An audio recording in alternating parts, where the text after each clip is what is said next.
మన health is most important.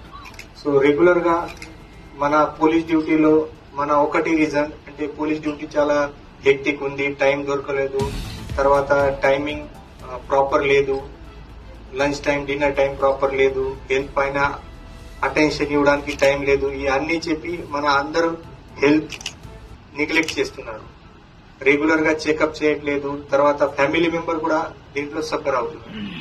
So మన ఈ హెల్త్ క్యాంప్ ఒకటి ఉద్దేశం అంటే మన అట్లీస్ట్ ఈ హెల్త్ క్యాంప్ లో బేసిక్ మన ట్రీట్మెంట్, బేసిక్ చెకప్ ఇక్కడ చేయాలి.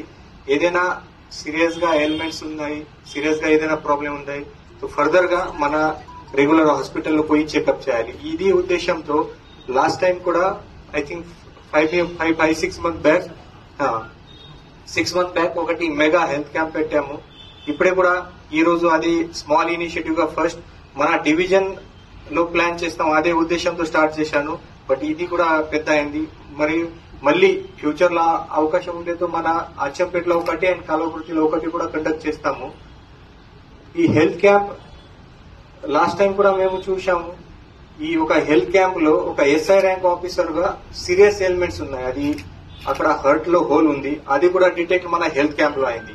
సో ఇంత మన ఎస్ఐ ర్యాంక్ ఆఫీసర్ కూడా ఇంత ఇప్పటి వరకు దీనిపైన ఫోకస్ పెట్టలేదు, ఏం సీరియస్ గా ప్రాబ్లం ఉంది. ఇక్కడ మన హెల్త్ క్యాంప్ లో తెలిసి తర్వాత వాళ్ళు హైదరాబాద్ లో ఫర్దర్ ట్రీట్మెంట్ చేశాము. సో మన హెల్త్ చాలా ఇంపార్టెంట్ ఉంది. అది అన్నెసరీ మన హెక్టిక్ షెడ్యూల్ వేరే రీజన్ ఇచ్చి మన నెగ్లెక్ట్ చేయడం, మన ఫ్యామిలీకు నెగ్లెక్ట్ చేయడం, ఒక డేలో సీరియస్ గా ప్రాబ్లం వస్తాయి. అది చాలా మంది చూస్తున్నాము, అది 40-50 వయసు, వాళ్ళ ఫిట్నెస్ లేదు. పోలీస్ డిపార్ట్మెంట్ లో కూడా ఇది పోలీస్ డిపార్ట్మెంట్ జాబ్ అంటే చాలా ఛాలెంజింగ్ జాబ్. ఫిట్నెస్ కంపల్సరీ ఉండాలి. మన రెగ్యులర్ బందోబస్తు డ్యూటీ గానీ, రెగ్యులర్ డ్యూటీ గానీ, అది ప్రాపర్ ఫిట్నెస్ కావాలి. బట్ వితౌట్ హెల్త్ పైన ఫోకస్ పెట్టి ఇది ఫిట్నెస్ రాదు. సో దీనికోసం మన ఈ రోజు ఈ హెల్త్ క్యాంప్ ఇక్కడ